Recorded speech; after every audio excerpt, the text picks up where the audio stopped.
Hello friends, welcome back to R V tailoring and R embroidery. ಇವತ್ತಿನ ವಿಡಿಯೋದಲ್ಲಿ end ನಾಟನ್ನು ನಾವು ಯಾವುದೇ ಒಂದು ಡಿಸೈನನ್ನು ಹಾಕಬೇಕಾದ್ರೆ ಅದಕ್ಕೆ ಎಂಡ್ ನಾಟ್ ಹಾಕೋದನ್ನು ಹೇಗೆ ಹಾಕೋದು ಅನ್ನೋದನ್ನು ತಿಳ್ಕೊಬೇಕಾಗತ್ತೆ. ನೀವು ಎಷ್ಟು ನೀಟಾಗಿ ಎಂಡ್ ನಾಟನ್ನು ತಿಳ್ಕೊತೀರೋ ಅಷ್ಟು ಚೆನ್ನಾಗಿ ನಿಮಗೆ ಆರಿ ವರ್ಕ್ ಅನ್ನೋದು ನಿಮಗೆ ಗೊತ್ತಾಗ್ತಾ ಹೋಗುತ್ತೆ. ಯಾಕೆ ಅಂತಂದರೆ ನೀವು ಯಾವುದೇ ಎಂಡ್ ನಾಟು ಗೊತ್ತಿಲ್ಲ ನಮಗೆ ಅನ್ನೋದಾದರೆ ನಮ್ಗೆ ಗೊತ್ತಿದೆ ಅಂದ್ಬಿಟ್ಟು ನೀವೇನೋ ಒಂದು ಲಾಕನ್ನು ಮಾಡ್ಕೊಂಡು ಹೋದರೆ ಕರೆಕ್ಟಾಗಿ ಫಿಟ್ ಆಗಿಲ್ಲ ಅಂತಂದರೆ ನೀವು ಮಾಡಿರುವಂಥ ಅಷ್ಟು ಡಿಸೈನ್ ಹಾಳಾಗುತ್ತೆ. ಹಂಗಾಗಿ ನೋಡಿ, ಈಗ ನಾನು ಜೆರಿ ಥ್ರೆಡ್ಡಲ್ಲಿ ತೋರಿಸ್ಕೊಡ್ತಿದ್ದೀನಿ. ಆ್ಯಸ್ ಇಟ್ ಈಸ್ ಒಂದೆಳೆ ದಾರನ ತಗೊಂಡಿದ್ದೀನಿ. ನಾವು ಸಿಲ್ಕ್ ಥ್ರೆಡ್ ಆದರೆ 2 ಎಳೆ ದಾರನ ತಗೋಬೇಕು. ಈಗ ತೋರಿಸ್ತೀನಿ ನಾನು ಯಾವ ರೀತಿ ಎಂಡ್ ನಾಟನ್ನು ಹಾಕೋದು ಅಂತೇಳಿ. ಆ್ಯಸ್ ಇಟ್ ಈಸ್ 14ನೇ ನಂಬರಿನ ನೀಡಲನ್ನು ತಗೊಂಡಿದ್ದೀನಿ. ಕಾಣಿಸ್ತಿದೆಯಾ? ಈಗ ನೋಡಿ 14ನೇ ನಂಬರ್ ಸೂಜಿಯನ್ನು ತಗೊಂಡಿದ್ದೀನಿ. ತಗೊಂಡು ಇದನ್ನು ದಾರನ ಮೇಲಕ್ಕೆ ಎಳ್ಕೊಳ್ಳೋಣ. ನೋಡಿ, ಈ ರೀತಿ ಕಾಣಿಸ್ತಿದೆಯಾ? ಲಾಂಗಾಗಿ ನೀವು ಚೈನನ್ನು ಹಾಕ್ಕೊಳ್ಳಿ. ಯಾಕೆಂದರೆ ನಾನು ಕೆಳಗಡೆ ದಾರ ಕೊಡ್ತಾ ಇರುವಂಥದ್ದು ನಿಮಗೆ ಕಾಣಿಸ್ತಿದೆ, ನೋಡಬಹುದು. ಈಗ ನೋಡಿ, ಇಲ್ಲಿಂದ ದಾರನ ತಗೊಂಡು ಈ ರೀತಿ ದೊಡ್ಡದಾಗಿ ಎಳ್ಕೋಬೇಕು. ಕಾಣಿಸ್ತಿದೆಯಾ? ಈ ರೀತಿ ಎಳ್ಕೋಬೇಕು.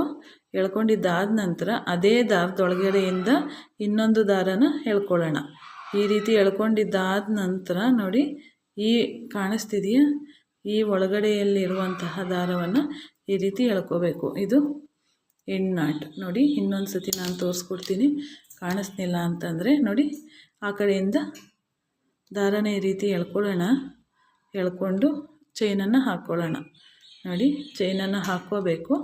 ಹಾಕ್ಕೊಂಡಿದ್ದಾದ ನಂತರ ನೋಡ್ತಾ ಇರ್ಬೋದು, ಇಲ್ಲಿ ದಾರನ ಈ ರೀತಿ ಎಳ್ಕೊಂಡು, ಕಾಣಿಸ್ತಿದೆಯಾ? ದಾರ ಎಳ್ಕೋಬೇಕು. ಅದೇ ಲೂಪ್ ಒಳಗಡೆ ಒಂದು ದಾರನ ತಂದು ಆ ಲೂಪ್ ಒಳಗಡೆಯಿಂದ ಈ ದಾರನ ಎಳ್ಕೋಬೇಕು. ನೋಡಿ, ಲಾಕ್ ಆಗಿದೆ. ಈಗ ಈ ರೀತಿ ಎಳ್ಕೋಬೇಕು.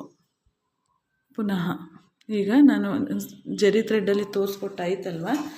ಈಗ ಸಿಲ್ಕ್ ಥ್ರೆಡ್ಡಲ್ಲಿ ನಾನು ಯಾವ ರೀತಿ ಸಿಲ್ಕ್ ಥ್ರೆಡ್ಡಲ್ಲಿ ನೋಡಿ, 2 ಡಿಫ್ರೆಂಟ್ ದಾರನ ತಗೊಂಡಿದ್ದೀನಿ. 2 ಎಳೆಗೂ 2 ಕಲರ್ ದಾರನ ತಗೊಂಡಿರುವಂಥದ್ದು. ಒಂದು ಪಿಂಕು, ಒಂದು ಮೆರೂನು. ಯಾಕೆ ಅಂದರೆ ನಿಮಗೆ ಕರೆಕ್ಟಾಗಿ ಗೊತ್ತಾಗಲಿ ಅಂತೇಳಿ 2 ಕಲರ್ ದಾರನ ನಾನು ತಗೊಂಡಿದ್ದೀನಿ. ಈಗ ಆ್ಯಸ್ ಇಟ್ ಈಸ್ ನಾನು ಈ ದಾರನ ಈ ರೀತಿ ಎಳ್ಕೊತೀನಿ. ನೋಡಿ, ಕಾಣಿಸ್ತಿದೆಯಾ? ಈಗ ನೋಡ್ಬೋದು, ಇದೇ ದಾರನ ಈ ರೀತಿ ಎಳ್ಕೋಬೇಕು. ಎಳ್ಕೊಂಡಿದ್ದಾದ ನಂತರ 2 ಎಳೆಯಲ್ಲಿ ಹಾಕುವಂಥದ್ದು ಪ್ರೊಫೆಷನಲ್ಲಾಗಿ ಹಾಕುವಂಥದ್ದು. ಹಾಗಾಗಿ ನೀಟಾಗಿ ಕಲ್ತ್ಕೋಬೇಕು ನೀವು. ನೋಡಿ, ಈಗ ಈ 2 ಎಳೆಯನ್ನು ಇನ್ನೊಂದೆರಡು ಚೈನನ್ನು ಹಾಕ್ಕೊಳ್ಳೋಣ. ಕಾಣಿಸ್ತಿದೆಯಾ? ಇಲ್ಲಿ ನೋಡಿ, ನೀವು ಚೈನ್ ಎಷ್ಟನ್ನಾರ ಹಾಕ್ಕೊಳ್ಳಿ, ಡಿಸೈನ್ ಏನನ್ನಾರ ಮಾಡ್ಕೊಳ್ಳಿ, ಆದರೆ ಎಂಡ್ ನಾಟ್ ಹಾಕೋದನ್ನು ಮಾತ್ರ ಕಲಿಬೇಕು. ನೋಡಿ, 2 ಎಳೆ ದಾರ ಬಂತಲ್ವ, ಅದೇ ಲೂಪ್ ಒಳಗಡೆಯಿಂದ ದಾರನ ಹಾಕಿಬಿಟ್ಟು ಈ 2 ಎಳೆ ಒಳಗಡೆನ ಈ ಸೂಜಿನ ಈ ರೀತಿ ಹಾಕ್ಕೋಬೇಕು. ಹಾಕ್ಕೊಂಡಾದ ನಂತರ ಈ 2 ಎಳೆ ದಾರನ ಹಿಡ್ಕೊಂಡು ಲೆಫ್ಟ್ ಹ್ಯಾಂಡಲ್ಲಿರುವಂಥ ದಾರನ ಎಳ್ಕೊಂಡ್ರೆ ನಮಗೆ ಲಾಕ್ ಆಗುತ್ತೆ. ಪರ್ಫೆಕ್ಟ್ ಆಗಿರುವಂಥ ಲಾಕು ನಮಗೆ ಸಿಗತ್ತೆ. ಪುನಃ ಇನ್ನೊಂದು ಸತಿ ತೋರಿಸ್ತೀನಿ, ನೋಡ್ಬೋದು. ನೋಡಿ, ದಾರನ ಹಾಕ್ಕೋಬೇಕು. ಇನ್ನೊಂದು ಚೈನ್ ಮತ್ತಿನ್ನೊಂದು ಚೈನ್. ನೋಡಿ, ಈ ರೀತಿ ಹಾಕ್ಕೊಂಡು ರೊಟೇಟ್ ಮಾಡ್ತಾ ಎಳ್ಕೊಂಡು, ಕಾಣಿಸ್ತಿದೆಯಾ? ನೋಡಿ, ಹೊಸಿ ದೊಡ್ಡದಾಗಿ ಎಳ್ಕೊಂಡು ಅದೇ ಲೂಪಿಂದ ಒಳಗಡೆ ತಗೊಂಡು ಇದನ್ನು ಈ ರೀತಿ ಹಾಕ್ಕೋಬೇಕು. ಈಗ ನೋಡಿ, ಯಾವುದೇ ಕಾರಣಕ್ಕೂ ದಾರ ಕೀಳಲ್ಲ. ಹಾಗಾಗಿ ನೀವು ಈ ವಿಡಿಯೋನ ಮಿಸ್ ಮಾಡಿಕೊಳ್ಳೇಬೇಡಿ. ಈ ವಿಡಿಯೋನ ಆದಷ್ಟು ಜನಕ್ಕೆ ಶೇರ್ ಮಾಡಿ ಅಂತ ಹೇಳ್ತಾ ಇಲ್ಲಿಗೆ ಈ ವಿಡಿಯೋನ ಮುಗಿಸೋಣ.